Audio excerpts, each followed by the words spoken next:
Welcome to another episode of Song Sessions. I'm your host, David Pomeranz, and today's guest is someone truly special. His multi-platinum albums and songs have hit the top of the Billboard charts, with several topping the charts at #1. He's won Grammys for Best Song and Best Rock Vocalist. He's written monster hits recorded by some of the biggest artists in the world, and he himself is one of the best performers on the planet today or any day. But with all his successes and extraordinary stats, there's something that sets him apart from most of the rock royalty out there. This guy's really good. He sings like an angel, he rocks like a beast, and his writing is always from the heart. His ballads bring people like me to tears with their honesty and melodic lift. He possesses a magic that very few artists have.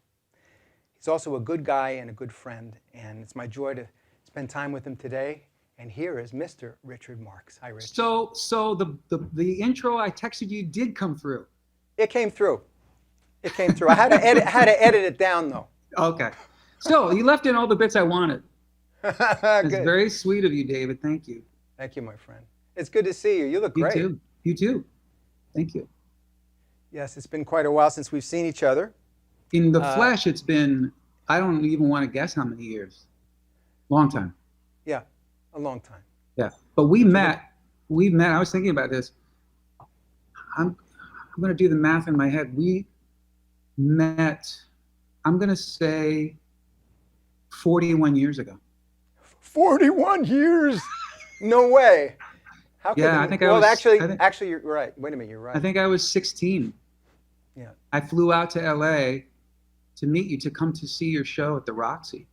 Oh my God. That's when we met. And then, and this, you know, I don't want to jump ahead too much, but. It's all right, jump around. Well, you're a really great example of something that I've learned only really in the last 8 years or so, which was I realized in the last 8 years, my lifelong ability to manifest, particularly to manifest people into my life. It's something that I've always been able to do, but I didn't recognize that I did it. And you were one of the first examples of it. And because I was, and we'll talk, you know, I hope you'll give me a chance to talk about how I became such a fan of yours, but I was such a fan, and then we connected. You reached out, and then I flew out to LA, and I came to your show, and you spent some time with me. You took me to lunch the next day after. And then I was calling a cab to go back to the airport to fly home, because I was in high school. I had to get back home. And you said, "No, I'll drive you." And you drove me to the airport. So you jumped into the friend that drives you to the airport mode within 36 hours. That's really something. You are very dear to me and my family. You came to Passover, for God's sake. I did. You had a knish with us and a Yes. shnish or whatever people eat there. No, so you've been very, very close friends with me and my family, and we love you very much. I love you too. Thank you. I was listening to one of your recent albums. This, I guess, is the most recent. It's the Limitless album. Yeah. That you made. Yep. And you know, when I prepare for these shows, I bone up on different artists and the catalogs and kind of remind myself, blah blah blah. Sure. And in listening to Limitless, I was struck by how not only modern it is, but how your quality of writing is just as good as ever. It's great as ever. That's very, very high praise from you, and I deeply appreciate that. Oh, it's true. And some wonderful stuff in there. Did you cut that in LA? Did you cut the record there? Yeah, but I cut everything. Yeah, I'm pretty sure I cut oh, no. Actually, I cut some of it in Nashville. And it was, you know, I wonder if you've experienced this in your artist career, which is, I think it was the first time I made an album without realizing I was making an album. I just started cutting tracks. I would write a song that I really loved, and I thought, okay, well, I'm in between tour dates. I was, the bulk of my professional life is touring, is doing shows. So I don't focus so much on making albums anymore. but I just started to think, well, here and there I'll do this. Oh, I really like this song. I'm going to cut it. And over, I don't know, 12 to 18 months, all of a sudden I realized there were like 5 or 6 songs that I really loved that I was thinking, I really want people to hear these songs. And so then it sort of like snuck up on me that I was making an album. So then when I got focused on it, then it's sort of like putting the other pieces of the puzzle together to complete the puzzle. And that's when the collaboration part of that album kicked in. It's the most collaborative album I've ever done. I think there are 3 or 4 songs that I wrote alone, which is usually the bulk of my albums. Like you, I certainly co-write, but the albums that I've recorded myself as an artist are heavily dominated by solo rights. But I wanted to just experiment, and I ended up writing a couple of songs with my middle son, Lucas, who is, all nepotism aside, just one of the most talented singer-songwriter producers I know. And he kept, over the last few years, he's 28, he's got the new, he co-wrote the new Katy Perry single that's coming out any minute. Yeah, wow. And he's also just like the nicest guy on earth. And we're very close, and as I am with all 3 of them. But Lucas just pushed me and pulled things out of me in a really wonderfully collaborative way, in that he's super into modern pop music. So if I suggested something, or if I sang something, because he produced the tracks as well, so if I started to sing something the way I would instinctively sing it, sometimes he would either go, "Oh, that's badass, Dad," or "Dad, it's not, no, don't sing it like that, sing it like," and he could line read me, which was fine. Okay. And I think that that's a big part of why the album sounds surprisingly modern to a lot of people, which is a great compliment. In that, the collaborators I worked with, and also just the fact that I listen to modern pop music all the time, so it's not something that's foreign to me at all. Sure. But like another one down. Yeah. Great. That's a great song. Thank you. I love that song too. It's a great song, and it's a great production. And actually, I heard you and he sing together. Was it this time? This time, da da. Didn't you do something live with him on that somewhere? That one? I don't remember which one it was, but I saw you 2 singing together in harmony. Yeah. Well, whenever I can pull any of my sons, who are all great singer-songwriters, really, wow, onto a television show with me or on stage with me, I do it because it's such a blast. And they're again, it's not nepotism. They're just badass. They're just crazy talented. Well, I remember Brandon. What's your other son? So Brandon is 30. He's my eldest. Lucas, who I just talked about, and my youngest son Jesse is 27. And Jesse's about to put out his first artist EP. Which is brilliant, but it's a hard rock record. And what's so super cool, David, is the music is, I always joke that Jesse's music makes Lamb of God or Metallica sound like me. That's how heavy his music is, right? It's very guitar heavy, aggressive, but the lyrics that he writes are all about hopefulness or perseverance, and he's got an incredible, beautiful voice. So he places himself in this landscape of shred and aggression, but he writes these beautiful melodies within it. And he's a great singer, and he's also like, he's the one who didn't take his first drink till he was 21. No tattoos, no piercings. He looks like an accountant. He just happens to really love that genre of music. So I couldn't be more proud and thrilled for them, because they're just exploring their creative worlds so beautifully. Oh, that's incredible. What a thrill, what a joy that must be. And it's obviously a testament to you. Did you take them on the road with you? Did they see everything from upside down and around the back and everything? It was very important to me from the time they were old enough to basically be pulled out of school for a week here or there.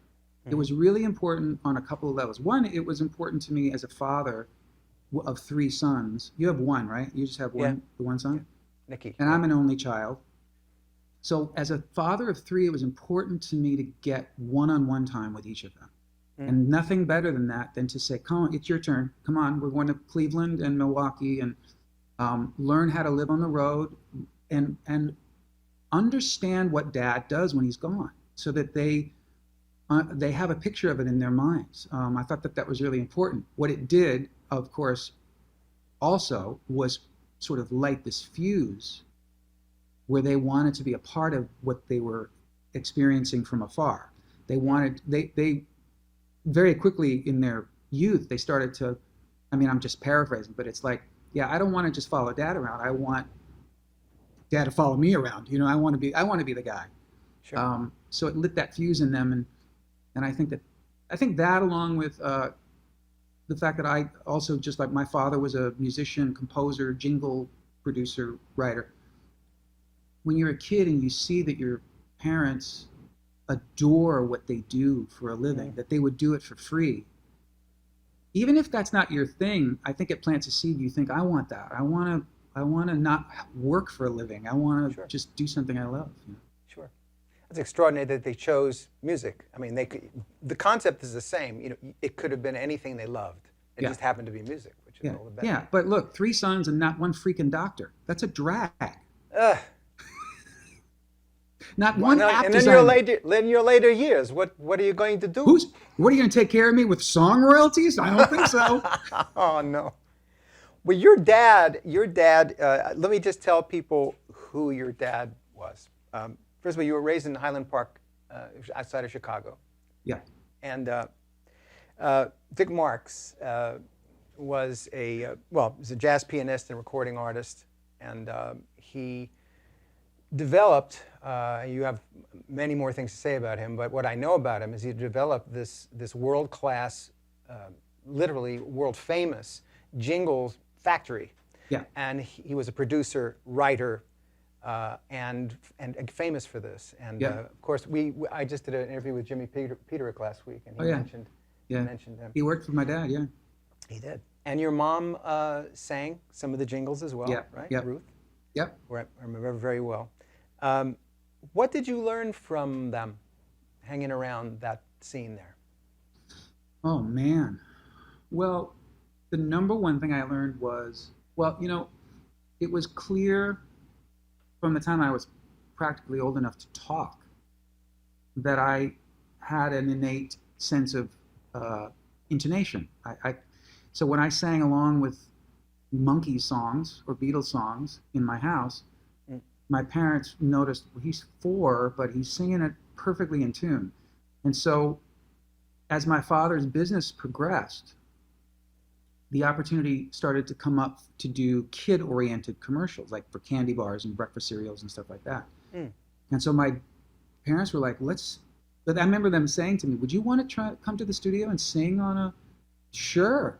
Will can I get out of school? Great, all that stuff. And so my first session, I was 5 years old.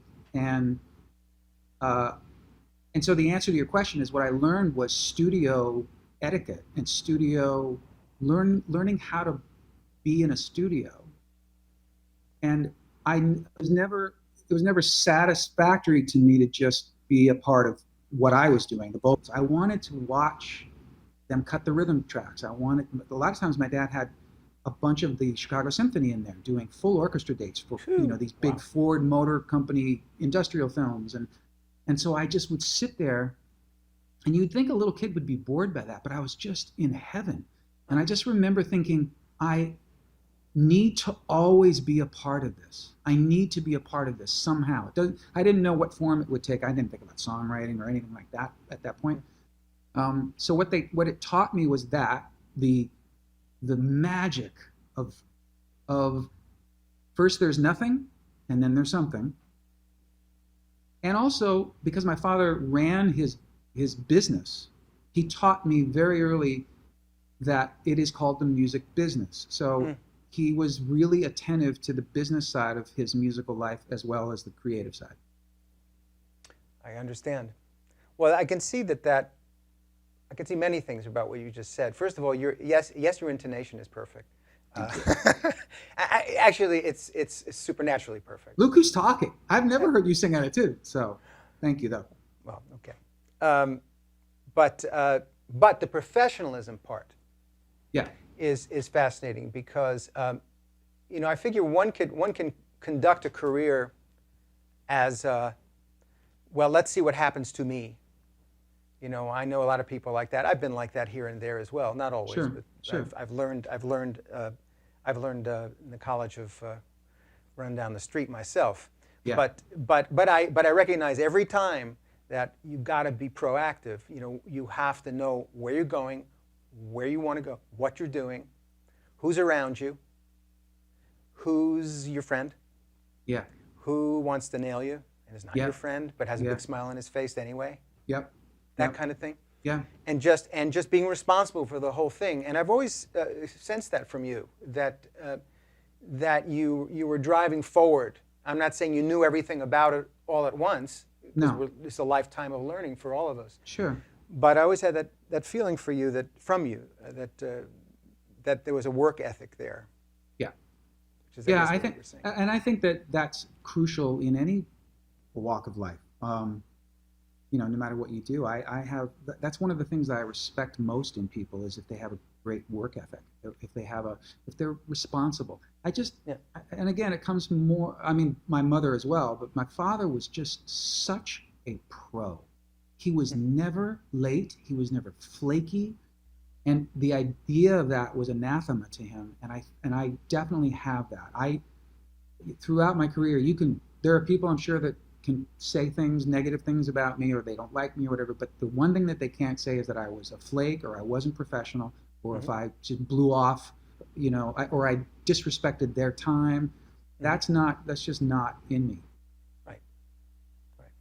That's a very key thing in any business. The music business, it is a contact sport, and it's a social sport. Sure. And it's a social sport not to take advantage of people that you know, but to communicate with them.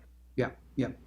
And with you and them and blah blah blah blah blah, and you never know where they're going from there. It's like the old cliche, the janitor, you don't know where the janitor's going. Be careful. Be the president of the company next year. Exactly. Yeah. So when you came out to see us in LA, that period of time. Where I was, getting to know you and astonished by more than your intonation, but the heart and soul with which you sang. And what I said in the beginning of this interview is it's true. That's very rare to have somebody who actually can sing with sentience and love and caress. There's a caress in your delivery. And then at the same time, you turn around and you got the chops to gravel it up and, be Bryan Adams or the guy from The Who or whatever. Yeah, Roger Daltrey. Roger, yeah. But that whole thing. But anyway, the point is your instrument was there, and it was always there. And so at that time, I remember you telling me about Lionel Ritchie and that how did you meet him? How did that happen? This was again, not the first example. You were in the first 5 examples of these people who I can't put it any other way than I believe I summoned you all into my life somehow. I was I grew up loving all different kinds of music, as I know you did. Loved rock bands. I was a huge fan of the Eagles and Doobie Brothers. And singer-songwriters, but my favorite music was that 70s R&B. So my 2 heroes really were Maurice White from Earth, Wind & Fire, sure, and Lionel Ritchie from the Commodores. And this is before Lionel Ritchie was Lionel Ritchie. He was just Lionel from the Commodores. Wow. And I was such a fan of the simplicity of his songwriting. And his voice, and he was just, I just loved him. And so when I wrote my first 4 songs and demoed them, I also had the luxury of my father had built a studio, which you were at years and years ago. Yeah, yeah. Like a fully functional, state-of-the-art recording studio at the time. I remember I had to pay out of my allowance to pay for the studio time. Nothing was free. I had to hire the musicians. And, wow. but I didn't care. It was everything. And so I did this pretty basic demo of my first 4 songs. And a friend of a friend of a friend heard this cassette tape and said, yeah, this is really good. You know, another friend of mine works with the Commodores. Now it's like 4 people removed. And I bet Lionel Ritchie would like this. And I swear to you, David, for decades, when I would tell the story of how I get this call out of nowhere from Lionel Ritchie, which I did, I told the story for decades with, I couldn't believe it. And that's not true. I kind of felt like, yeah, of course he's going to call me. Of course Lionel Ritchie's going to hear it and like it and call me. Now, I only admit this to myself as a 57-year-old man. But when all those decades, I convinced myself that it was like some fluke. It wasn't a fluke. So one day... You knew that you deserved it, and why not? I don't even know that I would go so far as to say I deserved it. I just felt like it was going to happen. Got it. Okay. So, I don't know, a couple months went by. Sure enough, the phone rings at my house in Highland Park. Hello? Hey, is Richard there? Yeah? Who's this? This is Lionel Ritchie. And I freaked out. But there was also the voice in the back of my head went, yeah, of course it is, you know? Oh, wow. Now, as a testament to his grace and elegance, this guy must have spent at least half an hour on the phone with me. And all he did was tell me that he thought I was good. All he was calling to do was to encourage me. And he asked me a lot of questions. I was just entering my senior year of high school.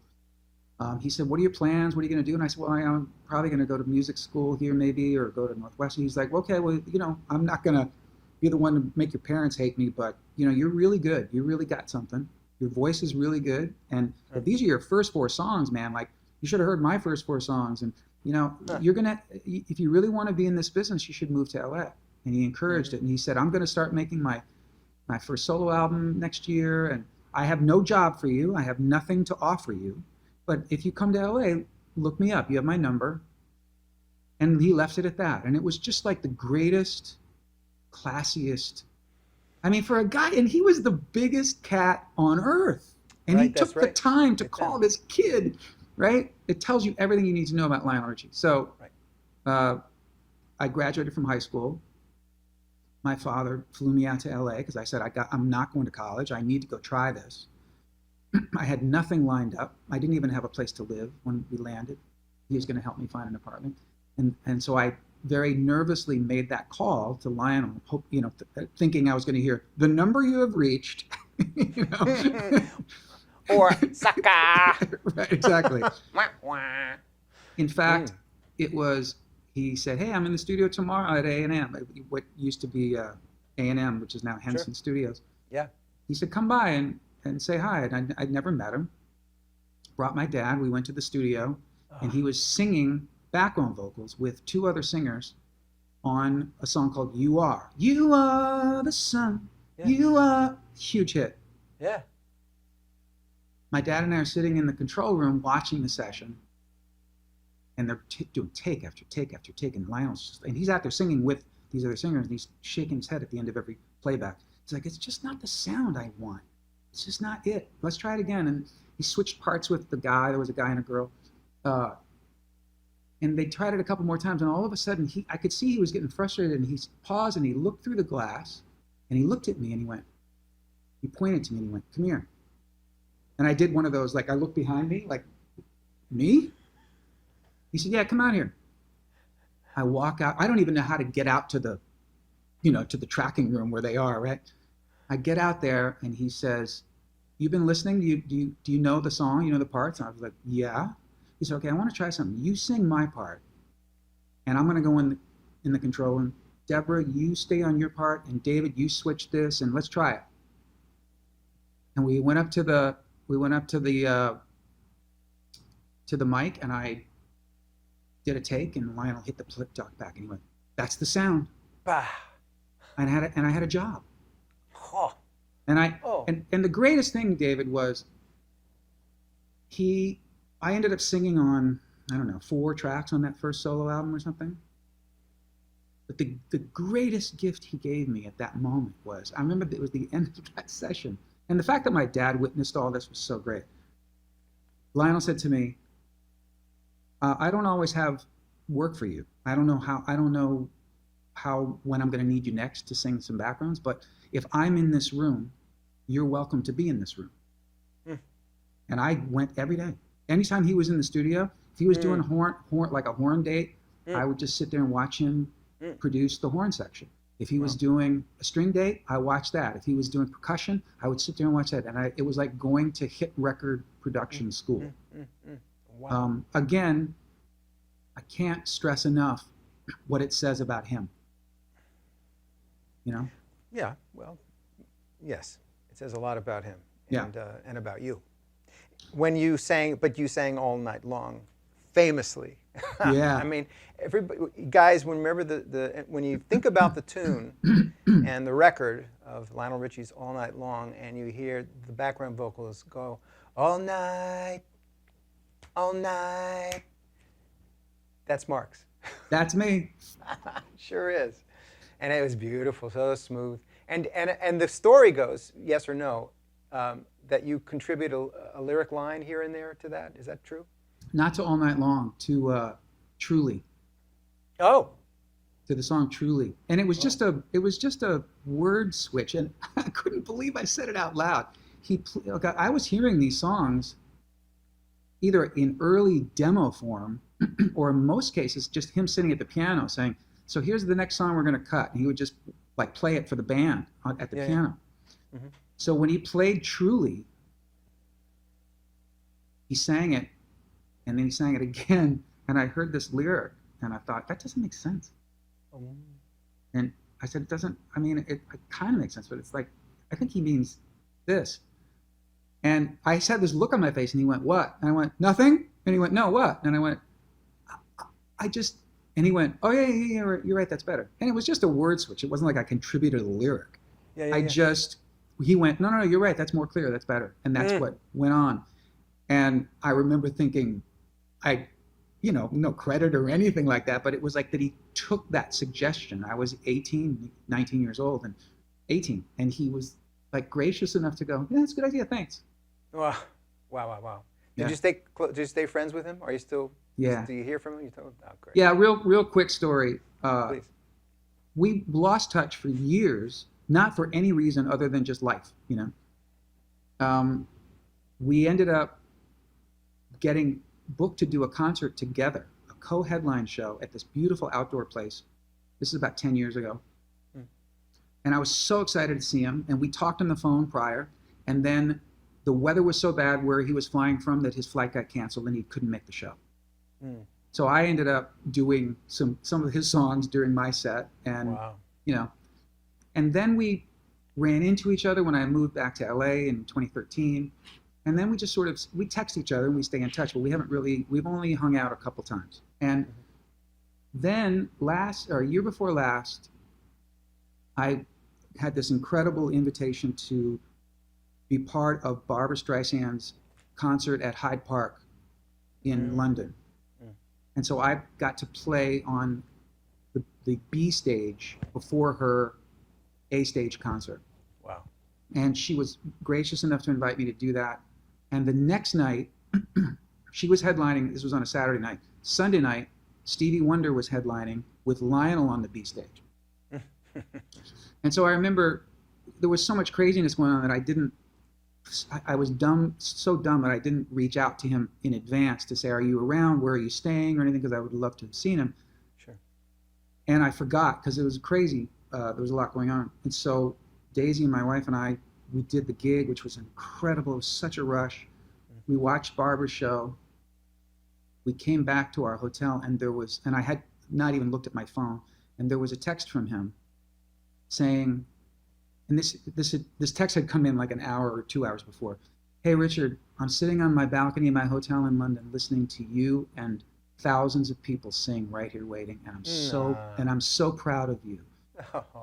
And it's just like, he's just the best. So yeah, we have a really loving, well, like, we're brothers. Like, if we don't see each other, we love each other, and I'm always there for him, and I feel like he's always there for me. Oh, that's lovely. Yeah. That's just lovely. Well, that must have been quite a concert, that whole event. Oh, it was a blast. It was great. It was crazy. Oh, boy. Brian Ferry was on one of those shows that weekend too. Cool. So it was just crazy. It's great.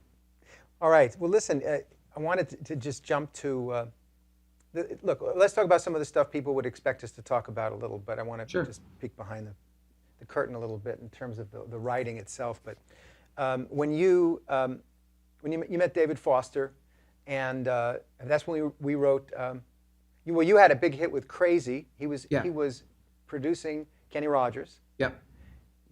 That was your first hit song, right? Yes. Was it? Yeah. Actually, no. No? It was my second hit song, but same album. So the title of that album, where our song is included, is called What About Me, and that was the first single which I co-wrote with David and Kenny. Oh, wow. Okay. So that was the first single, and that was a hit, and then Crazy was the second single. Cool. That's awesome. Yeah. Well, I'm sure you hung out a lot with Foster and watched that scene. Yeah. Which I'm sure is its own biography episode. Yes. That had to have been. Absolutely. And his, I mean, for all of his genius, he was working at the time with Umberto Gatica. Yeah. And who is the engineer, basically, right? But yeah, engineer and mixer. And mixer with crazy ears. Yeah. I mean, the songs that were recorded for that album, all the Chicago records and the things that were happening at that time. Umberto was the engineer for all that, and he kind of, for me, he was the first time I remembered this kind of. Now everything's subsonic basses and subsonic, heartbeat bass drums that synthesized, that sound like they have a little point, but basically they're wide and and full. And he was the first time I ever heard something close to that. Yeah. It was in those records, in the Chicago records and such. Yeah. And hard for me to say I'm sorry and all that stuff. There's just, and the subsonic bass thing. Mm-hmm. That's the first time I'd heard it. I guess maybe short of maybe Stevie Wonder records. Yeah, although he started really there, and there was some. I mean, he didn't go subsonic with it. He didn't go down an octave. Right. But he had the synthesized bass happening. Right. But then again, so there you are with Mr. Foster and learning and being there. Is there anything you'd like to share about that? Because I'm burning with questions. But is there anything you'd like to say in particular about that time and that person? It was a very specific, limited 2.5 years that was very concentrated. I worked with David a lot. Mm-hmm. He was. We met through Lionel. In fact, I suggested to Lionel at the end of the making of the first album, first solo album, because I was a big fan of David's, even prior to, he had just done the Chicago 16, the Hard to Say I'm Sorry record. Mm-hmm. But I was a big fan of Foster's more as an arranger, composer. I mean, the guy who co-wrote After Love Is Gone and played piano on every time I'd hear a pop record that I thought, oh man, that piano part is just badass. And David Foster. And he worked on so many of the R&B records that I loved, Brothers Johnson and Earth, Wind & Fire's I Am, and so I assumed he was black because he was working a lot with R&B artists, and then I found out he was this white Canadian dude, and then I met him, and we didn't really click. I mean, I met him and he was very nice, but then we didn't really initially hang out for about a year. But I told Lionel, you got to work with this guy, David Foster. Lionel was only peripherally aware of him. So a year later, now David's got a little more cachet. Lionel reaches out. They end up writing a song together. And I get a call one night from Lionel saying, hey, I'm in the studio with David Foster. I took your advice and we came up with something cool, but we need you to come down and sing some background vocals in this demo. And it was like 11 o'clock at night. I was like, I'll be right there, boss. And got in my car, went down to the studio, and it was just the three of us until 2 a.m. And Lionel went home, and David said, I'm wired and hungry. You want to stop at a diner and get a bite? And yeah, sure, of course. And it was the first time that we really got to hang out, and we just hit it off. And he graciously involved me and invited me into his world in terms of, I sang backgrounds on a bunch of stuff he was writing and producing. We co-wrote a little bit. We wrote a song for, he was about to do the St. Elmo's Fire soundtrack, so we wrote a song together for that. He was producing the Kenny Rogers stuff, which happened around at that time. So I'm like 19-ish. But already at that point, I was still really pursuing an artist career. I really wanted to be an artist. And so I had just written Should've Known Better, which became a hit from my first album. And I had just written Endless Summer Nights, which also became a hit from my first album. And finally, one day, David told me that I should give up being an artist, that I don't have it, that you're not an artist. You're like, I don't know what you're wasting your time for. You're already a great songwriter. I mean, you're a good songwriter on your way to being a great songwriter. I think you're going to be a great producer, but you're not an artist. You don't have it. You don't. And I can say, look, and he and I hashed this over a million times, certainly entitled to his opinion. Yeah. I just found that to say that to a 19 or 20-year-old kid it crushed me. It was really hard for me to hear. Sure. And after I sort of licked my wounds from it, I just decided, I need to get away from that energy. I don't want to be around that.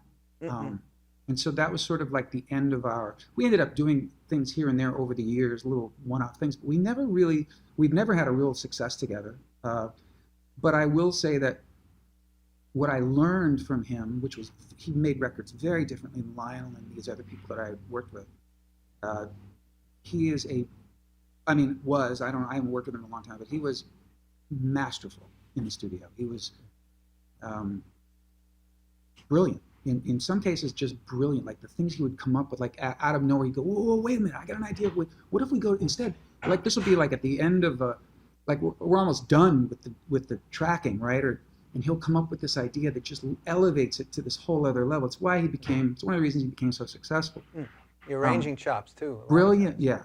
And playing's incredible. So brilliantly talented, but ultimately not someone I wanted to be in my bubble. Yeah, of course. Oh, geez, my God. Okay. Did you ever talk to him later on? Years down the road?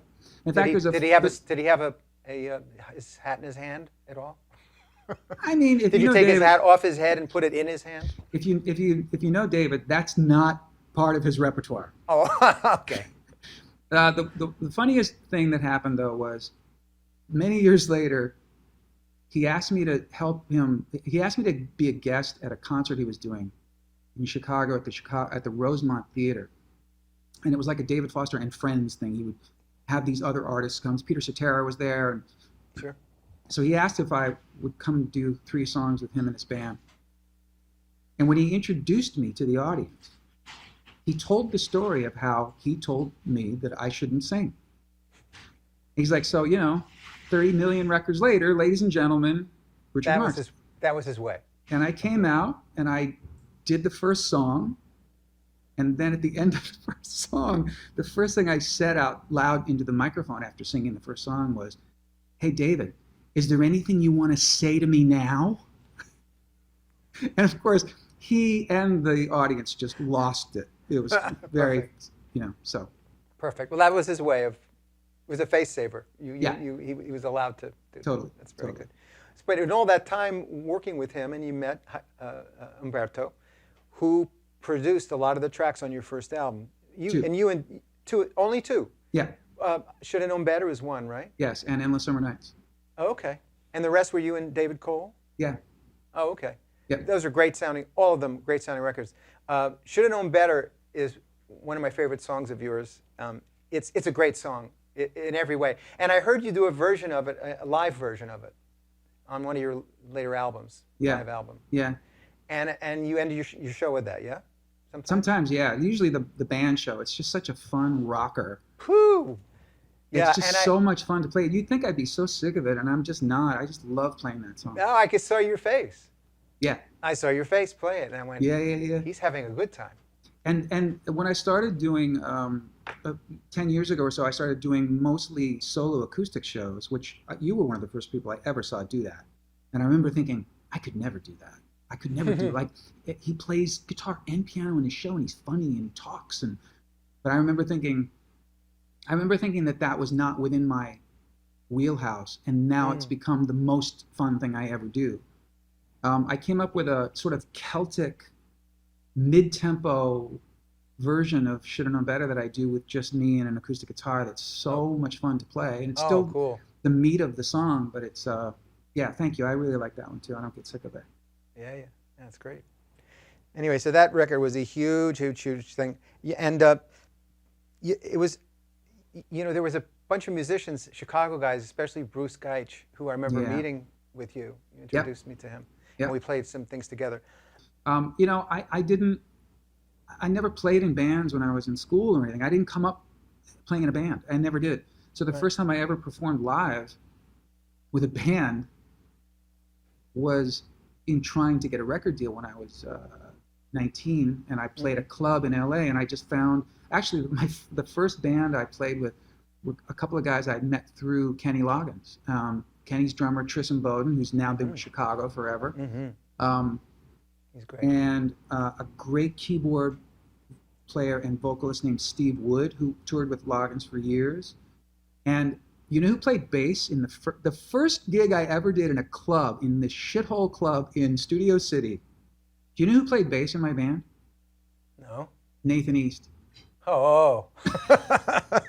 I was really slumming it. Did you know who he was at the time? Oh, no, we were great friends. We were great friends. Okay. So you knew him well. Okay. I knew him really well, but I mean, when I look back now, and look, Nate was a force then, and he was one of the busiest session players, but he wasn't yet Nathan. He's legendary, and he's another one. We're still pals. We talk all the time. When I look back and I think Nathan East played bass in my first club gig, it's crazy. Oh, I can relate. I'm going to tell you a quick story. Yeah. When I made my second album, it's called Time to Fly, back in the day. Yeah. And it was similar, that we had New York studio musicians. That's what they were. And on drums was Billy Cobham, who went on to do Mahavishnu Orchestra Plus. Yeah. And we had Jan Hammer on keyboards, and Eddie Gomez on bass, and Ayrto on percussion. I mean, star-studded, and I'm brand new, and I'm, I love jazz, but I'm not a jazz guy, so I don't necessarily know them. But then we get this idea. Herbie Hancock was going to play on the album. I knew Herbie Hancock. I said, cool. Well, he couldn't make it at the last moment, and we got this guy Jan Hammer, who. I don't know what happened to him. Okay. Jan Hammer, everybody, is one of the greats of all time. He actually scored all the Miami Vice episodes, right? That's how he became famous, I think. Popular. Yeah. But anyway, but here's the deal. So I'm in the studio, and there's this guy that's come in who is going to play some congas on this tune. And I say, what's his name? And the producer, Charlie Colello, says, it's this guy called Chick Corea. And I go, why? Who is that? Who's that? We don't need him. Let's get somebody good. And he says, returned it forever, and And but going, David, think about that. that. I've heard of it. Think about that. Chick Corea wait. Chick Corea ended up being your B-lister.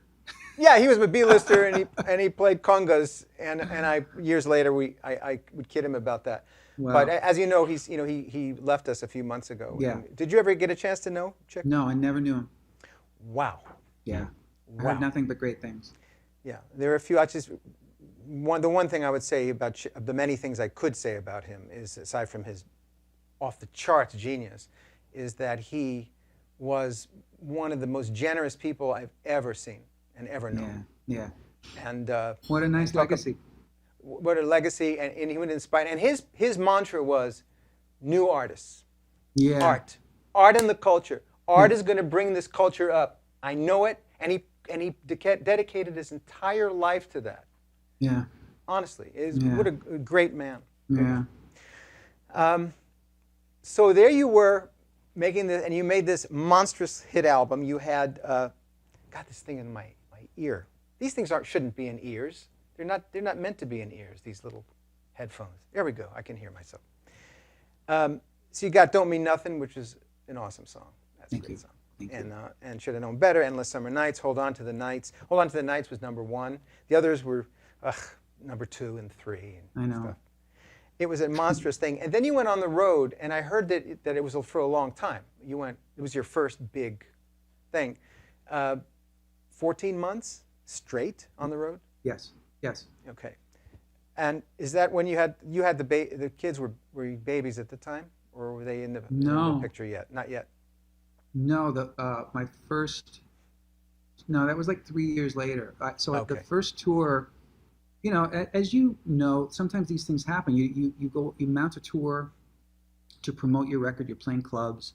If you can get decent clubs, you go out there promoting your single. You're trying to get something going. I'm a completely unknown artist, and then just things clicked and things happened, and Don't Mean Nothing broke at rock radio first, and then crossed over, and then MTV picked up the video, and all of a sudden it's like you get this. It's like this wind comes behind you, and you go, okay, here we go. Whoa. And what you think might be a 3 or 4 month tour, if you're lucky, just keeps going. Then I got an opening slot with REO Speedwagon on a summer tour, and that, again, it was a huge factor in the success of that album and tour, because now instead of playing 800 people in a club, I'm playing in front of 5,000 or 6,000 people who are getting there earlier every night because the guys in REO Speedwagon are telling their fans on radio stations, got to get there early and see this guy Richard Marx and his band, and just gracious, just kind, and so and then I ended up headlining the same venues the following summer that I had been the opener for REO. Nice. The year before, and so you just don't. I was exhausted, and they were beating the crap out of me, the agents and the manager, but you don't stop. I was a kid. I was like, this is what I've been wanting. So let's just go. Yeah. Came home, got married, had a brief 6-month time to make the second album, back on the road again, and another 15 months. So were you writing during the tour? Oh yeah. Did you travel at the time by bus? Yes. Yeah. Van and bus. How do you like writing on the road? I love it. Me too. I don't. We're very weird that way, David. We're like, nobody agrees with us. Like, all my other performer friends would be like, how can you write songs on the road? And tell me if this resonates with you. I would, first of all, you come off a stage and you're wired. You're like, I can't go to sleep for 3 or 4 hours. Yeah. And I was not a partier. I wasn't a drinker. I didn't ever do drugs. So I would be in this, shitty hotel room after the gig, and I'd be thinking about the tour. I'd be thinking about the set list, and I'd think, what do I need? I need 2 more rockers before we get to this one. And that's what. So the Repeat Offender album, the second album, was really written for the stage. It was the album I wanted to make to tour behind, because I realize now I have a touring fan base. I'm going to go back on the road. It'd be great to have hits from the record, but I'm going to write an album that I want to play live. Oh, wow. Great. And so it was inspiring to sit there and, I remember jogging. I played in Boulder, and I jogged through the section of University of Colorado and came up with the opening track to Repeat Offender, just jogging that afternoon before the gig and thinking, oh my God, I can't wait to get home and make this record and then tour with it. So Satisfied came out? Was Satisfied, right? Was that the Satisfied was the last song I actually wrote and recorded for the album. Oh, I see. Okay. Yeah. Incredible. And that was sort of like an accident at the end. It was like, hey, guys, I got one more. Do we have room for one more? And then it was like, yeah, that's going to be your first single. Oh, baby. Yeah. Maybe. Is that was the guitar riff yours, or did somebody? Here's the great thing, is that I've always been, I'm a not proficient guitarist at all, but I have all humility aside, I have really, really good, I hear guitar riffs. As a singer, I sing these guitar riffs and I hear these things. And then when I get with a great facilitator, a great guitarist like Bruce Geitch or Mike Landau or my friend Matt Scannell, my ideas in their hands are brilliant because they'll go, I wouldn't have played that. You made it up in your head. If I was just sitting with a guitar, I probably wouldn't have written that riff because my fingers probably wouldn't have gone there. But as a singer, you invent these things and then you just go, oh no, why can't that be the guitar riff? Nice. So yeah, but without the help of these great guitarists, it would be meaningless. Wow, incredible. Well, I guess Stevie Wonder used to do that. He'd sing those horn parts. Yep. Yep. Da do do da da da da do da da da that kind of stuff. Of course. And he would just sing it, and then guy write it down. Yeah. Okay, Stevie. Yeah. Oh, but those songs on there, the album rocked. Repeat Offender. I mean, it's just slamming. Every tune rocks like crazy, and then sits this jewel called Right Here Waiting. Yeah. Now, did you place it there to complement? Did you have any thought about it, or was it just something you just put on the album? I put Right Here Waiting on the Repeat Offender album, kicking and screaming. I'm in the middle of the first tour, or towards the end of the first long tour, and I was dating my first wife at the time, Cynthia, and at that time she was an actress. She was in Flashdance and Staying Alive and some other films, and she had gotten a job in South Africa to do a film while I was on my summer tour, and I had in advance blocked out 2 weeks so that I could go visit her because she was going to be gone for 3 months. And when you're young and you're dating, that's a long time to be away from the person you're in a relationship with. Plus, there's all this other noise around you. Just fame is happening, and like you need to connect to that person that you trust. And so I was like, I need to go to South Africa and be with her when she's there because for my sanity. This was during apartheid, so the South African government got wind of my application visa and denied it, thinking I was coming over to protest instead of coming over to see my girlfriend. And so I couldn't go, and now I had 2 weeks off with nothing to do. So I called my friend Bruce Geitch, who we've mentioned, and I said, I need to write the angriest rock song we've ever written because I need to vent.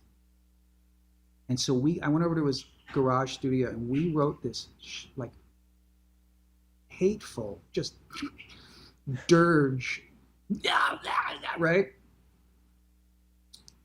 He takes a phone call and there's a little electric piano in his studio, and I went over and I sat at the piano and I wrote Right Here Waiting in 15 minutes. Wow. It wrote itself. I made a little demo of it. I put it in the mail. It was way before internet, so I had to put it in snail mail to get to her in South Africa. It took 2 weeks for her to get the tape. Oh my! And to me, David, that was it. I was done. I just needed to say that to her. That was it. It was just a love letter. Yeah. She, of course, plays it for all of her friends, who then come to me and go, dude, you're gonna cut that song on the next album, right? I was like, oh no, too personal. It's too personal.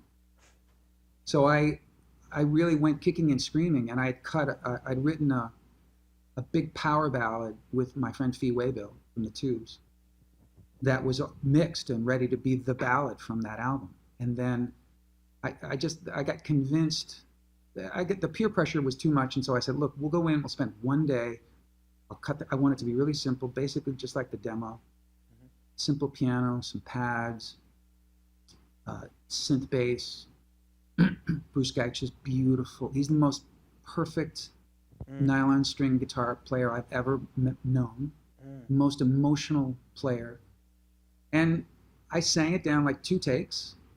I remember Fee Waybill actually happened to wander into the studio when I was singing Right Here Waiting. And he hit the talkback. He went, I won't say the actual words. He started yelling. he went, "My song's off the record. My song's off the record," because he knew I wouldn't put 2 ballads on the album, and he knew that this had to be the one, and that's what happened. It's just like once I did that, the reaction from everyone was just so universally like, this is your signature song. Yeah, well, it certainly has become that. Yeah. It's also a beautifully written song, whether you worked on it or not, or whether it came out easily, it doesn't matter. You've got lines like, if I see you next to never. How can we say forever? How can we, what is it? What's that again? How can we say forever? How can we say forever? If I see you next to never. That's classy stuff, my friend. Thanks, buddy. Thank you. It's beautiful. I'm glad that it came out that way. Yeah, Fee Waybill's pretty cool. I was listening to his stuff with the Tubes recently as well. And you hooked up. How did you guys hook up? Well, through, was it Foster days? Or? It was the day I met David Foster. When it was arranged for me to meet David Foster, he was in the studio with the Tubes making "She's a Beauty." Ah. And when I didn't know, I just knew I was going to meet David Foster at a recording studio. I didn't know what he was doing. When I walked in, I saw Fee, and I realized it was the Tubes. And I knew that David had done the previous Tubes album, but I had no idea. So when I walked in, the Tubes were there, and I was a huge Tubes fan. So I was thrilled to meet David, but I was even more jazzed to meet Fee. And there's a long story about that day, but Fee and I cemented our friendship the day we met. And he's the godfather of my kids. Wow. He's my lifelong best friend. He's like my big brother I never had. And we actually did an album. He put it out right at the beginning of the pandemic. I produced a solo album for him right before the lockdown. And it's a rock record. And we wrote all the songs together, and it's called Fee Waybill Rides Again. And I encourage your viewers and listeners to check it out because we're both terribly proud of it. Oh, that's gorgeous. Well, he had a long trail from White Punks on Dope through She's a Beauty and Talk to You Later, and now this. Yeah, but so he's a real deal. One of the greatest live performers in the world. Wow. Yeah. Wow. Incredible. Yeah, I'm going to look for that for your album. I think you'll dig it. You'll dig it. On the Repeat Offender album, something struck me when I was reviewing it. First of all, you wrote "That Was Lulu" with Dean Pitchford, which is awesome. Yeah. I've written with Dean. He's so great, and that's a great fun song. If I may, you and Dean Pitchford wrote to me one of the greatest songs I've ever heard in my life, which is called "I Still Believe in You." Right. Well, thank you. It's one of the greatest songs I've ever heard in my life. Thank you, Richard. Thank you. Yeah. Well, I like that song. I like playing it. You should. Yeah. Thank you. And Dean Pitchford is still, again, he's another one. He's like one of my closest friends. We FaceTime at least every 6 weeks and just yak and catch up with each other. Oh, that's cool. He's the best. What's he doing? Is he writing books now? What's he doing? He's had bestseller after bestseller, children's books. Broadway shows. He's still really, really busy, and he's the loveliest man. Yeah, he is that. Yeah, he is that. So then, at the end of the album is this song. A song called "Children of the Night," and I'm going to embarrass you a minute because I'm going to read some of these lyrics. It's a heartfelt lyric, and it's about what you would think it would be about, but it's the way Richard wrote this. So it says, "All that I know in my life, I have learned on the street." So this is from the viewpoint of the kid, right? "No magic carpet, no genie, no shoes on my feet. Will I wake up from this nightmare? A fear that chills me to the bone. Though I may be one of many, I feel so all alone. We are the children of the night." This is freaking great, man. "We are the children of the night. We won't go down without a fight." See, that's the correct viewpoint. Yeah. That's right. Our voice is strong, our future's bright, and thanks to what we learned from you, we've grown into the children of the night. Left by my father with only this scar on my face, told by my mother that, no, you were just a mistake. I have tasted my own hunger, sold my body to survive. Some have paid to scratch the surface, but they can't touch what's inside. We are the children of the night. Listen, brother, hoo-ha. And it repeats the chorus. And then here's the thing that kills me most of all. How I long for something better than this life I know too well. Lord, I know I'm bound for heaven because I've done my time in hell. We are the children of the night. And so what that does is it's a complete ride. First of all, it is, like I said, it's the correct viewpoint. It's not the viewpoint, oh, you poor thing. No, it's empowered. Oh, you poor. It's empowered. It's empowered, and it's empowered from the person. The person has the strength enough to write this song. That's what it does for me. It actually takes away that stigma thing, which nobody needs. Is the trafficking thing happening? Yes. Is it horrible? You bet. So what do we do now? Well, we can legislate, yes, and we can educate, yep, and all that. But we can also have the viewpoint of, well, this thing is handleable, folks, and it's up to the downtrodden. I know it sounds glib, but I don't mean it this way. To uptrod. Yeah. Yeah. And just or not, that's what it is, and that's what you've captured here in this song. And it's an important song. I wanted to read it from that viewpoint because it's important. It's based upon an organization in LA called Children of the Night, which started in the early '80s, and they were trying to help the child sex trafficking situation back then. All these kids who run away from home in different parts of the country, and a lot of them end up, in climates like Florida or California. They end up drug addicted, prostitution, abused, all these horrible, horrible things.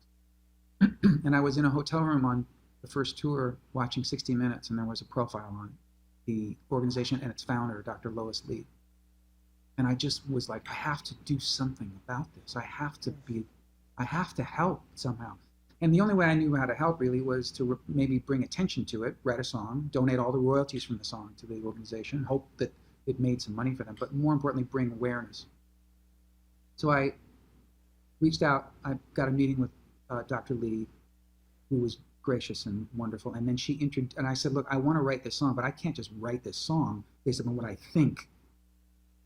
So she set up a couple of afternoons where I hung out with these kids in the program. And they were really forthcoming and articulate, and they told me how they got there. Wow. And that's really what fed the lyrics. Some of them are direct quotes, like not direct quotes, but like poetically licensed quotes of. I still, after all these years, David, I still remember there was one girl, she was 14 or 15, named Kelly. I still remember her name was Kelly. And it was the source material. And then I had a bunch of the kids in the program in the video, and I'm very proud to be a part of that organization. We collectively built a brand new shelter from the royalties from that. I still work with them. That was quite an experience. It was like it left me forever changed. Thank you. I see how it could, and you did a good thing there, my friend. Thanks, buddy. Yeah. And at the end of Children of the Night, that arrangement is a kind of a cool Chicago horn thing that you did. That was pretty cool. You know who did that horn arrangement? No. Dick Marx. Ow. Big Dick.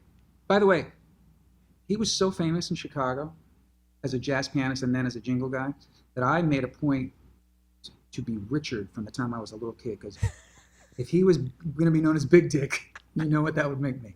So. Yeah. Yeah, Big Dick did that horn chart. It's incredible. It is. I didn't know that. Yeah. Okay, so '92, you make this Rush Street album, which is awesome, and on this album is a song called "Take This Heart," and I've wanted to sort of tell you about an impression that I had about the writing of that song. Yeah. First of all, the video is awesome because you did it at Wrigley Field, right? It's pretending to be at Wrigley Field, but we did it in spring training down in Arizona.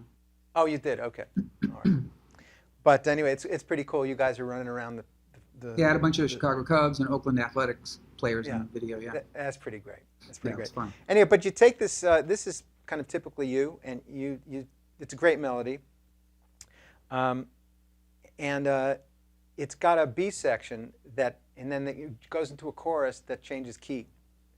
And what Richard's famous for is to, you shine a light on the chorus, and it just goes, the bulbs around the sign, and he sets it up. He does it on purpose. Do the B section for me.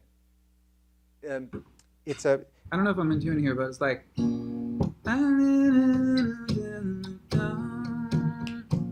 I've waited for you too long. Now, I'm in the key of D, so I could have just gone, baby, this time. But instead, I was like, I need you to please be strong. Waited for you too long, baby. Whatever. So all of a sudden, it was a happy accident, and I love the. This is something actually David Foster turned me on to when I was young. Letting the melody be free, and then when you want, like you instinctively go to a note in the melody, but instead of going to what chords would normally go with that note, what are the other chords that could go with that note? And all of a sudden, that's how you stumble upon killer modulations. Wow. What a great gift! What a great word of advice! Because and that song that works. That's just brilliant. It's one of my favorite. It's one of my favorite musical moments I've ever written. That's interesting. Yeah, it kills me. Thanks, buddy. It's great. It's just great. And David is also the king of and the innovator of, as far as I know, putting the bass note on the third of the chord. Yes. And. Yes. So for those of you who don't know about that, so if you're playing a C chord, so if the C chord is, what Dave Foster would go is he'd put this on the bottom, and this would be the bass. Not what you would expect. And it gives it a lush, wide Yeah, it's just quality. I always say it's an expensive chord. Just sounds more expensive. It's like, I used that actually in Hold On to the Nights, which is in A minor. So the chorus could have been C, hold on to the, or it could have been hold on to the night. It could have been that, but I went hold on to the night with the third and the bass. Dum, instead of starting with a boom. Exactly. It starts with a dum. Also just gives you it gives you this place to go up. You know what I mean? Mm-hmm. Yeah. That's literally what it's doing. Literally what it's doing. Yeah. Love it. Love it, love it. Okay, then came an album. You did Paid Vacation in '94, which was a great album, and on it is this song that I adore, and everyone loves this song. It's called Now and Forever. Oh, yeah. And I even recorded it. I know you did beautifully, and I wrote you a note when you did. It was so beautiful. It was such an honor. Thank you. Well, it's a great song, and beautiful song. What was behind that one? What was happening in your life?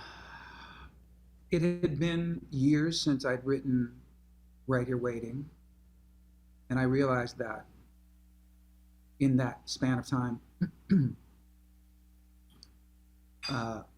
my ex and I had 3 children, and I had not really addressed kind of where we're at. And so it was it's definitely a love song. It's like, a positive, obviously, from the lyric, but there's also some stuff in there that's just trying to be honest and even sort of touch on my own frailties and my own neuroses, and it gets lost because people just only hear the now and forever I'll be your man, but the verse lyrics are more personal and confessional a little bit. Instead of just I love you and you're the greatest thing that ever happened. It's not, We got enough of those. So so I wrote that really just sort of as a real, I wanted, as opposed to a really simple piano ballad, I wanted to write a really simple acoustic guitar ballad with a quartet. And my dad wrote that string quartet arrangement. Oh, wow. And conducted. He's actually in the video. If you look at the video, it's me and Nathan East, who played on the record, Bruce Geich, excuse me. And my dad's conducting the quartet. And my son Brandon, I only had 2 at that point. Or no. Yeah. So Brandon would have been about 3.5. So he's in the video as well. So to have a music video that was a big MTV music video that has 3 generations of a family was really something. Something I'm so grateful to have now, you know? Well, it's great that you wrote that song for Cynthia and about your relationship at the time. And I mean, because it's true. Yeah. I mean, I have a first wife. You knew her. Sure, of course. Althea. Yeah. I have my wife now of 31 years is Kelly. Yeah. And I don't not love Althea. No. You know, how's that go away? Not only that, I find it interesting. I don't know if you know, but I have a book coming out in July through Simon & Schuster, and it's called Stories to Tell. It'll be out July 6th, and it's really the life story of my songs and my career, but there's obviously some memoir-esque elements to it. One of the things that is always puzzling to me, I forget how long you were married to Althea, but at least like 8 years, right? 9 years? Yeah, we were married 11 and together 15 altogether. Right, okay, so guess what? That was a successful relationship. Very successful relationship. Compared to anything. I was married to Cynthia for 20 years. And when we split up, somebody I know said something about, like, of all people, I couldn't believe your marriage failed. And I went, 20 years is a failure? I don't think it's pretty successful. It's just that people get caught up in this mindset and this ideology that the only true definition of a successful relationship is forever. As if people don't change and people don't evolve and evolve into each other or sometimes away from each other. So I mention this mainly because you just sort of sparked it, but also from a creative standpoint, there's so much gravitas in that concept of relationships and how they live and breathe and survive or don't or evolve or change. That's a wealth of material to draw upon, you know. Love affairs particularly, I never am not continually fascinated by them as source material. You know? Yes, I do. Well, you know, relationships, like any relationship, it's right here, right now. Yeah. The appearance is that things last. They don't change. They hang together on their own accord, and it's not true. Right. It just isn't. Right. It's created, and yeah, like you say, it can go any which way. Yep. Depending on the agreements between the two people. Well, let's see. Oh my God! And then you wrote. Did you ever see those guys? Well, we were part of one of the things one time in L.A. Then I wrote the American Songwriter Festival. No, it was yes. The tribute to the American Songwriter. Yeah. In L.A. and we performed that at one year. But I remember seeing some of the old farts, that came on, and it would be Sammy Fain. Yes. I think Ben Weissman. Ben Weissman. And then I wrote this for Elvis. That's right. And I remember sitting there going, dude wrote like Elvis songs. And it's just nothing. And they play it on the upright,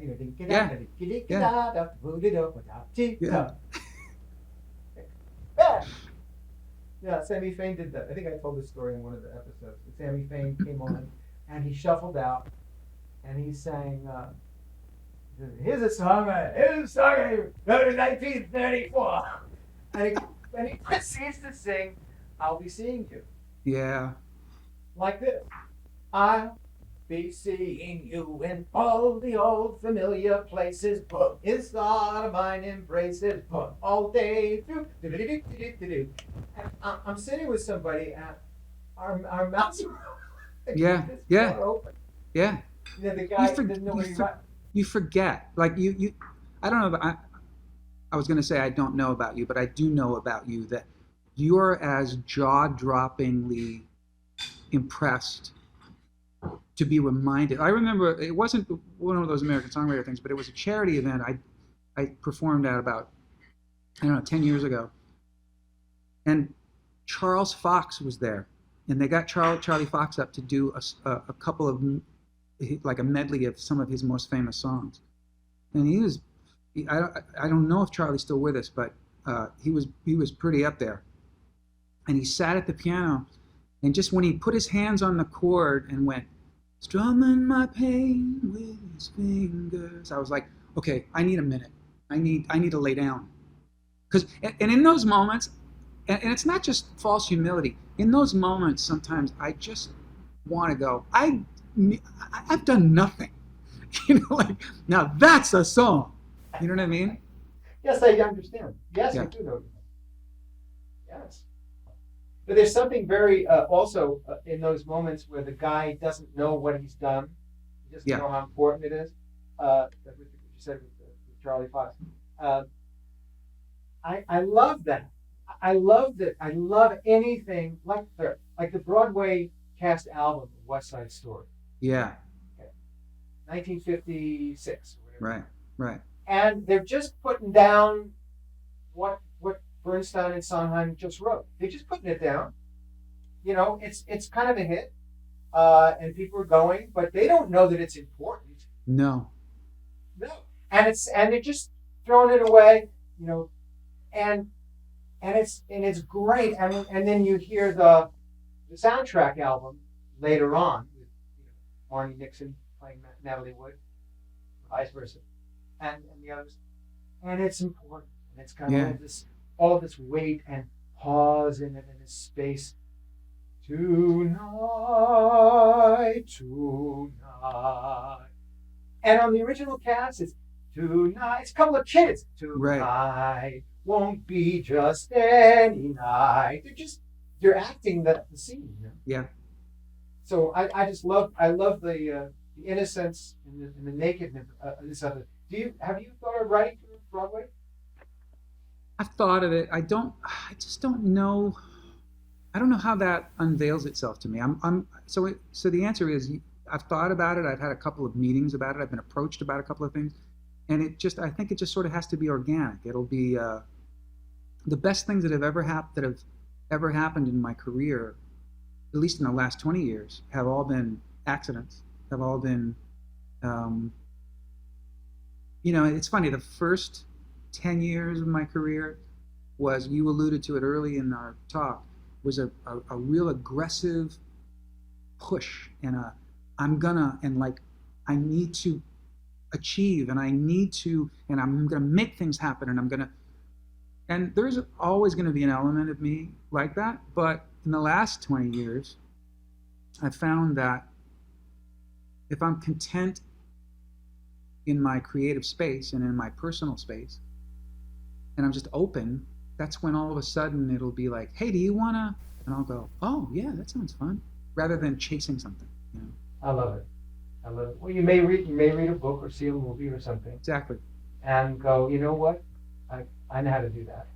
Yeah. And you'll do one. Yeah. Well, I did it. How did you? So when you wrote, you wrote this masterful, huge hit, "This I Promise You," by Nsych, and that was on assignment, right? I mean, was that you asked? Would they ask you for that? Yes, they came to me and asked me if I had a song for Nsych. And at the time, maybe just a couple months before, I had gone to a wedding of a friend of mine, and at the wedding reception was a father, mother, and 3-daughter family act, all Latin family. The father played guitar, the mother played percussion, and the three girls sang. And they were in their late teens, early 20s.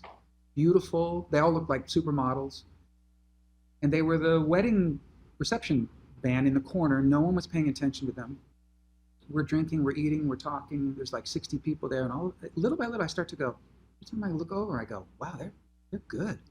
So I take my drink and I go over and I sit and I just listen to them play. And they're fantastic. And they're playing all cover songs. I end up having a conversation with them, and I got a wild hair that I wanted to try to get them a record deal and produce an album for them. And then the business part of it got really messy. But they weren't songwriters, so I said, I got to write a song with 3-part harmony that could really showcase this sister group. Wow. And I wrote This I Promise You for them. Oh my God. And then the deal sort of fell apart, and boom, I get this call saying, do you have any songs for Nsych? And I was like, I don't think, oh, wait a minute. You know? And so I went into my little demo studio and I redid the demo with me singing all the parts, guy parts, and they loved it. And then Justin Timberlake personally requested that I produce it, which was awesome, because they could have just used one of their Jive Records camp guys, you know, Max or any of those really talented guys. But Justin said, I'd love Richard to produce this. So I ended up working with them in the studio, and it was just an incredible experience. The song was massively successful, and to sort of just be a passenger on that Nsych train at that time was just fun to be around and watch. And I really, really like all of those guys. You know, I'm still friends with JC Chasez, and you know, I run into these guys here and there, and it was a great experience, and it was a really wonderful feather in my cap as a writer and producer for other people. You happened to meet up with Luther Vandross. How did you meet with him? First of all, how did you know each other? We met in at the 1990 American Music Awards. Okay. I was nominated for male pop vocal, and he was nominated for R&B male. He won. I did not. And you immediately, and our awards were back to back. And so we ended up in the press tent at the same time. And we actually physically bumped into each other.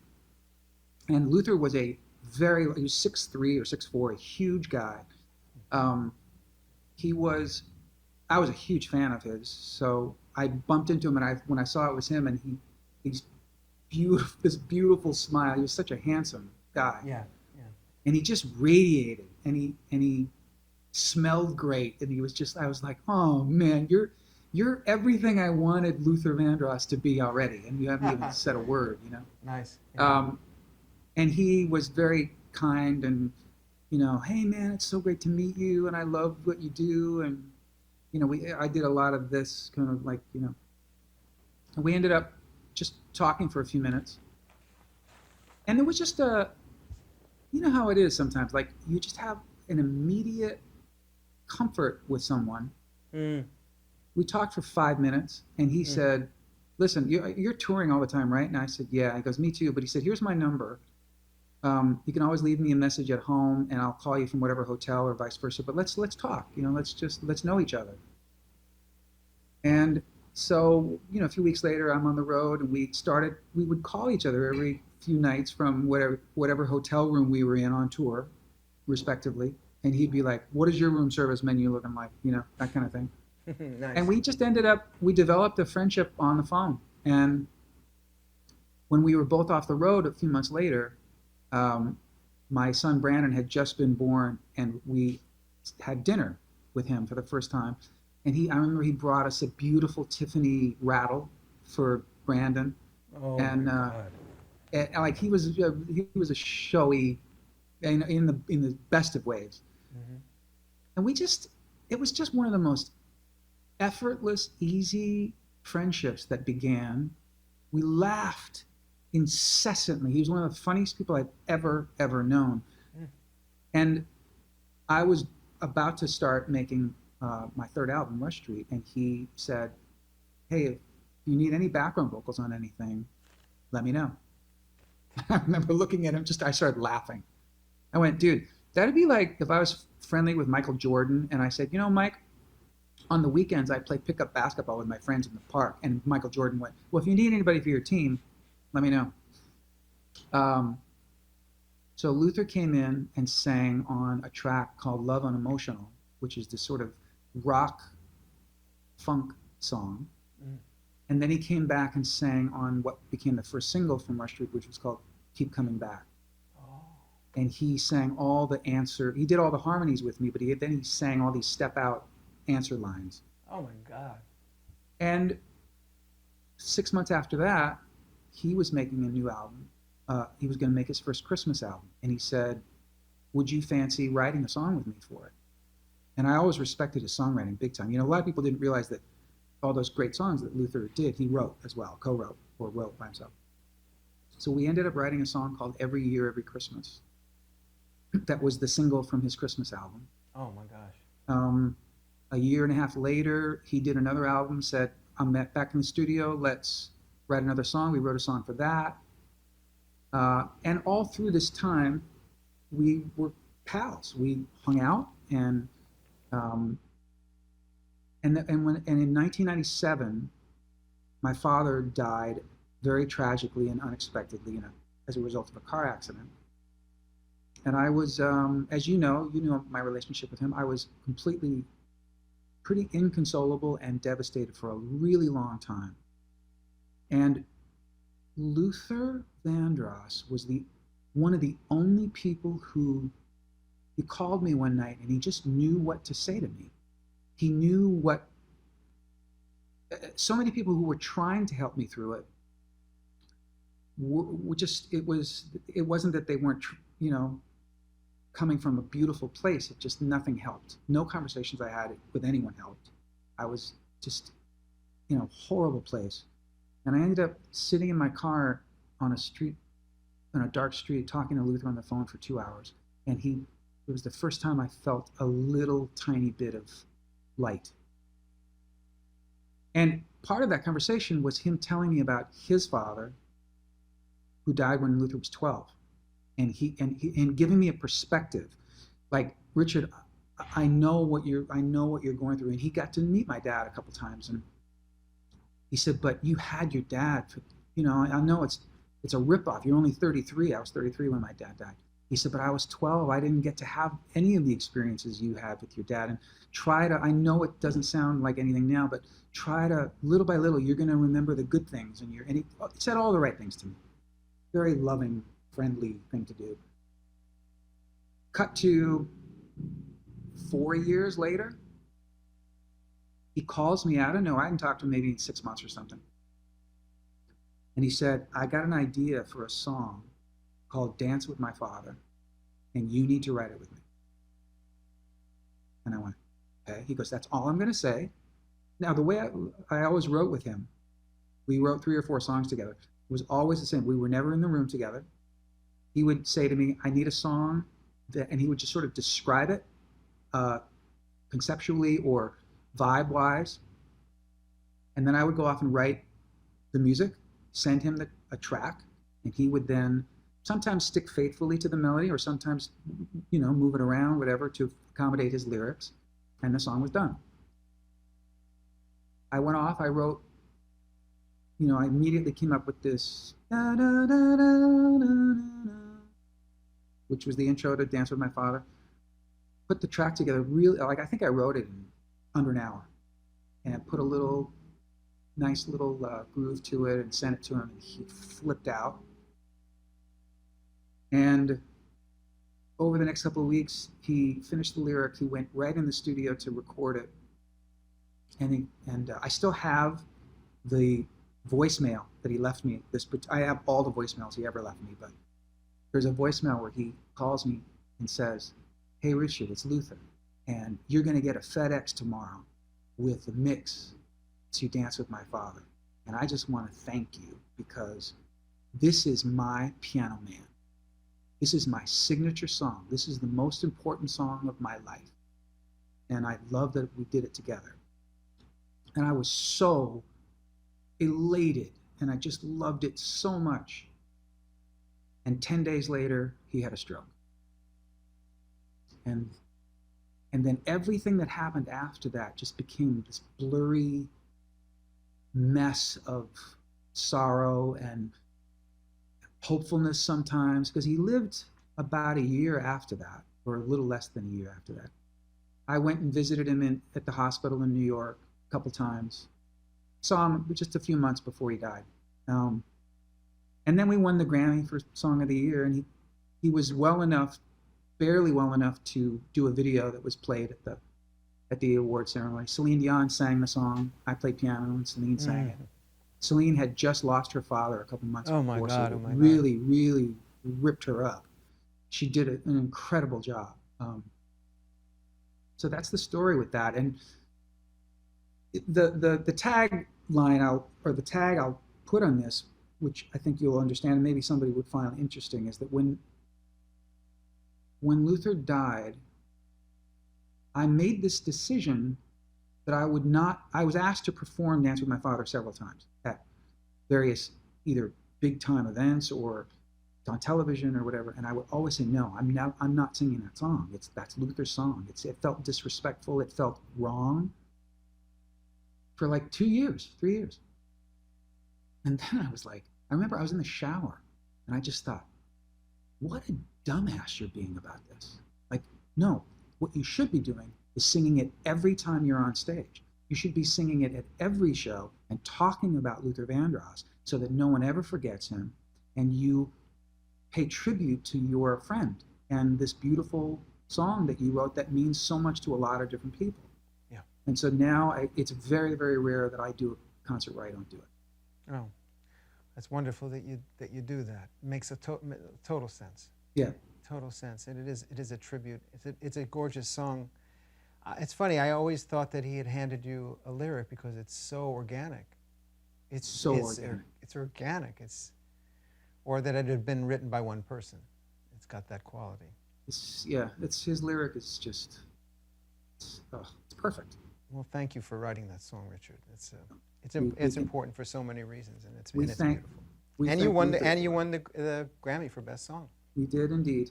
Yes, you did. Just wish he'd been there with me to take it home. Yeah, I understand. He was there. Yeah. I believe that stuff, don't you? Yeah. What do you think? Yeah, good. Yeah, I'm a terribly non-religious person, but I have lots of questions, and I have lots of, like, I believe in the universe. I believe in all kinds of mystifying things. Like I do believe in spirit and energy, and sure. I feel like sometimes I certainly feel with my father and people I have loved in my life, my family who I've lost, but I feel it with people like Luther, and I just recently lost a really dear friend of mine named Jeremy Lubbock, who was a brilliant arranger, conductor. And I got to see him when I did that Barbra Streisand thing in London. I had lunch with him that day of the show, and he was really frail. He was in bad shape, but he was 90, 91 or something. And I learned so much from him over the years. And I feel, even though he just passed a couple months ago, there have been a couple times where I've just sort of felt Jeremy like tap at me, like, dear boy, don't go to that chord. Oh, that's incredible. Well, yeah. I figure that, the spirit that you described Luther as, and your dad, yeah, and these big, big beings. Yeah. Beings don't go anywhere. It's too big. It's too big. Yeah. I mean, the body's gone, but the being doesn't go away. It shines. It exists. It's always, Right. It's I don't know. It's my view. It's not necessarily religious or not. It's right. just I just observe it like the way you described Luther. It's like, and he smiled, and he was everything you wanted him to be. He was himself. Then he's not his body, so the body goes, and there he is. I heard this wonderful description of charisma, which was someone with charisma is the person who you're aware when they walk into the room, you're aware when they leave the room. Mm-hmm. Nice. And Luther and my father had that. And so I think that if that's the case, which resonates with me, then why wouldn't that continue whether it's an actual room or not? You know, Right. I'm clearly aware that they left the room, but Yeah. but their presence is forever, you know? Yes. Yes, sir. Can I ask you a question about Ringo Starr? Yeah, anything you want. I'm salivating for this one. Well, Yeah. Well, it's Ringo, for God's sake. Yeah. He seems to me like a gorgeous guy, really decent, amazing guy. Give me a little experience with Ringo. What was it like? I should say, Richard toured many tours with Ringo's. No, one tour. Just one. Just one. I didn't realize that. Okay, so with Ringo's All-Star Band, STARR, All-Star Band. Yes. So Ringo Please. has been doing those all-star bands for a long time, and they're essentially a super group, if you will. They're a collection. It's a band that's created of, for the most part, individual artists playing different instruments and forming a band behind him. Mm-hmm. The criteria is you have to have had, you know, at least 3 big hits that people know that can be part of the set list. Right. Where Ringo plays drums and with the band for you, and then you back up Ringo on his solo stuff and Beatles songs, and it's a party. Right. When I got the call, it was in like 2006, I think, 2007. I truly thought it was a mistake. I thought that like somebody was going down a Rolodex and thought Ricky Martin, and they called me by mistake or something, you know, like. And I at first I was like, this can't be right, because I just don't. I never thought of myself as like, wait, you want me to come and play guitar and play in Ringo Starr's band? Like, I didn't want to look a gift horse in the mouth, but I felt like there's a mistake here. No, there's no mistake. Okay. Because the last guy that did that was John Lennon. I'm just saying. Yeah, exactly. Go on. Exactly. I had a phone call with his manager, and I just was like, okay, this scares the living shit out of me, so I'm going to do it. And I started, they gave me a song list. They said, we don't know which of these songs, but it'll be among these songs. They gave me like 30 songs, and I just started every day learning the songs. We had a couple weeks before we met up for the first rehearsal in Toronto. And I ended up doing this tour with him for the summer. The band was incredible. Billy Squire, who I was always a fan of and still pals with now. I never met him before. Billy Squire and Sheila E. and Hamish Stewart from Average Nice. White Band. Yeah. Edgar Winter. Ooh.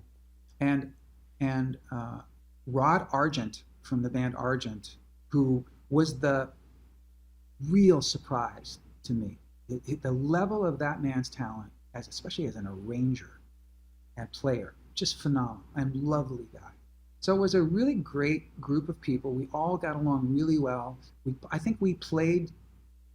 Ringo claims that we were one of the best bands as a band that he ever had. And I think that part of it was because we loved our moment to shine on stage every night, but we were his band. We were focused on him, not us. And there was no ego, and so we were a family that summer. And you know, with someone like Ringo, there's a little bit of you don't want to overstep, or you don't want to crack. You know, you want to play it cool. Yeah, sure. He's very easy to be around, but there is a royalty about him, you know. And so I didn't ever try to hang with him or overstay my welcome or presume anything. And about the second weekend, first of all, when we first started rehearsing, he just started giving me shit. He started teasing me all the time. So I thought, well, that's good. That's a good sign. Yeah. And then he would just, after sound checks at the venues, I found that he would just wander into my dressing room and sit and start talking. And we just became very organically. We just became friendly. And I'd heard, you know, don't ask him Beatles questions. It's bullshit. He loves to talk about the Beatles. He loves to tell stories. Oh, that's good to hear that. Okay. Cool. And so we cemented a really nice friendship during the tour. I was asked to return a couple times, and I was touring on my own so much that I couldn't accommodate it, number one. But number two, I also felt like it was such a beautiful, perfect experience. That's what I wanted it to remain as, that one tour. Mm-hmm. But the great thing was that he said, I'm always making albums. Maybe we could write a song. And I went, you're asking me to write a song with you? He goes, yeah, come on over and we'll write a song.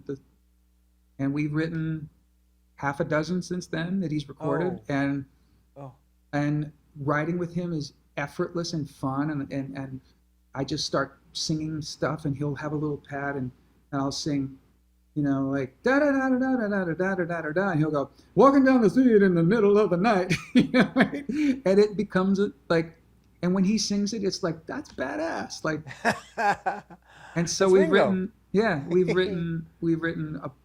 quite a few songs together, and wow. And he's again just gracious and kind and stunningly youthful. Like. Part of it is he's been a vegan for a long time, which I know really helps. And he's very smart and funny, and the best thing I learned from that tour, David, was that he really is one of the greatest drummers who's ever lived. Mm-hmm.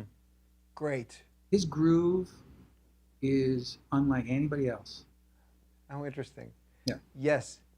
That's what an incredible opportunity to have that live, or even to have him playing in back of your songs. Dude, that must have been. I would turn around every night. We would play Should've Known Better was one of the songs. That was his favorite actually he really loved Don't Mean Nothing as well. But okay. I would be every single show. I would make a point. I would say to myself, turn around and look and take it all in. And I would be playing and I'd be performing, and like we played these big plays. And I would turn around and there's Ringo, like. Was he shaking his hair? Was he shaking his head? Totally. Like he just loves being the drummer in the band. It's just so inspiring and awesome. And you're so right. His groove is so sensational. It's so incredible listening to old Beatles records too. Holy shit, man. I mean, yeah, and sometimes, honestly, sometimes his fills rush a little. Sure. And what's unbelievable about it is he'll it'll just kind of rush of love, and then the tune starts again, and it just goes right into the slot. Yes, and then you look at, I would have loved to have been a fly on the wall when they cut Ticket to Ride, because from what I hear, they were working on it with a pretty standard groove, and all of a sudden Ringo was like, I've got an idea. And that drum track, that figure that he plays throughout the thing, which is not, it's nuanced. It's not meat and potatoes at all. Right. No, it's prap, boom, boom, prap, boom, boom. It's never been done. Or even in my life. Yeah. Boom, dee, boom, chi, chi, ah. Exactly. Chi, chi, ah. That had never been done before on a record, and been done many times since by many bands, and they'll acknowledge it. Yeah, I love him. I really love him as a person, and the greatest, aside from writing songs with him, which has been really enjoyable and fun. I was playing a show in London, and he happened to be at his place in London, which he's since given up. But I drove out. I got a car and went out 2 hours out into the country where he was living or staying at the time, and had dinner with him and his beautiful wife Barbara. And he and I ended up sitting in his den for a couple hours and just talking, and he just told me stories he's just one of those guys where you just like this. What a privilege. Well, he has a lot of nice things to say about you. I heard him do an interview around the time that you guys were writing together, and he was saying how much he enjoyed writing with you. What a great writer you were, and how great guy, and And I said, that's pretty cool. Again, like you with the intro, the check cleared. You know what I mean? Yeah. All right, my friend. I want to tell everybody a couple of things before we wind up. First of all, this is a pleasure and an honor. What I said in the beginning, the intro, is true. Richard is a treasure, and I'm so happy that he's here and that he's made this music for us. He's got an album. It's a recent album. It's not the newest thing that he's done, but it's called Limitless, and I want to tell you about it because you should go get it. There are songs on there. There's this thing called Just Another One Down, which he wrote with his son, and Lucas. And there's a song on there. Some great songs. One called Front Row Seat, which is these are all hits. You understand? They are. They really are. They would be 20 years ago, man. No. Don't listen to that one. No, because John Legend would disprove that instantly, right? Yeah. But there's a song on there called "I'm Not in Love," which you wrote with Sarah Bareilles, who is a great writer and great singer, and a great Broadway writer. She's done some beautiful things on Broadway. Waitress is her music and lyrics. That's a beautiful thing, and that harkens back to right Here Waiting, and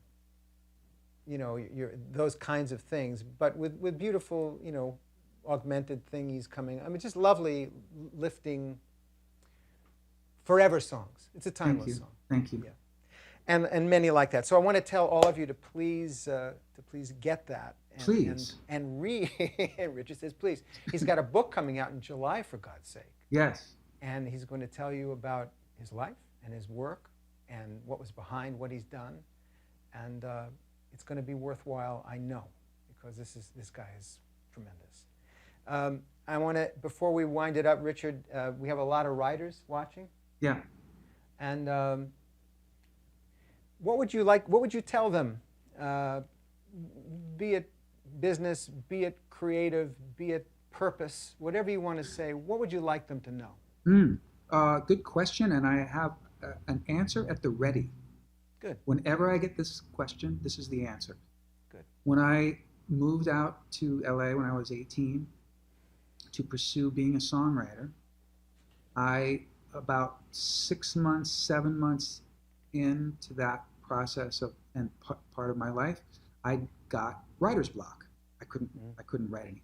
And I had heard about writer's block, and I was like, oh, this is writer's block. I can't come up with anything. I got nothing. I'm dry. I know, I'll call my dad, who will be very sympathetic and coddle me and tell me that it'll all be okay. So I called Big Dick, the aforementioned Big Dick, who was the composer of jingles, which means there's no time to sit around and wait for inspiration. Like, boom, you got to have, like, he had to write the next day's jingle that night and all that, right? Very high pressure, very prolific guy, obviously. But so when I told him that I was suffering from this writer's block, he immediately said, well, number one, that's complete bullshit. Number two, what is it that you aspire to be? What's the reason you moved out to LA to do? What did you want to do? And I said, be a songwriter. He goes, then write songs. This is just an excuse. There's no such thing as writer's block. Now, are you going to necessarily write a great song today? No. But you are already past the point of not being able to write something. You have to write something. And from that, even if it's a pile of shit, I guarantee you're already at your skill set is already at a place where there's going to be, even if it's 4 bars, you'll go, okay, well that's not terrible. Maybe I can build on, and the next thing you know, you're back. And I swear to you, David, I've never had writer's block, ever. Wow. Are there times when I don't feel like writing songs, or are there times when I'll write a song and I'll go, wow, way to try. Like, sure, but I'm never daunted by the idea of just like, let's write a song. Or I'm going to go write a song. Like, let's go. I love it. So you hang in there is what you do. Yes. You hang in there, you stick in there, and you through trust that it's there. It's going to be there. Push through it. Yeah, you have to. I love it. I love it. Thank you, Richard. Thank you. That's perfect. Well, listen, thanks for all the beauty you've given us, my friend. And to you, my friend. Thank you. And we look forward to more amazing creations from you in the future. And to you, my friend. And we're going to wrap up this episode of Song Sessions. Be with us next time, where we'll explore the universe of yet another master songwriter. For all you hard-working artists out there, keep creating beautiful things for us. This world needs you now more than ever. Until then, Amen. bye-bye for now. This is David Pomeranz, and we'll see you again next time on Song Sessions. Mwah. Thanks, Rich. Thank you, buddy.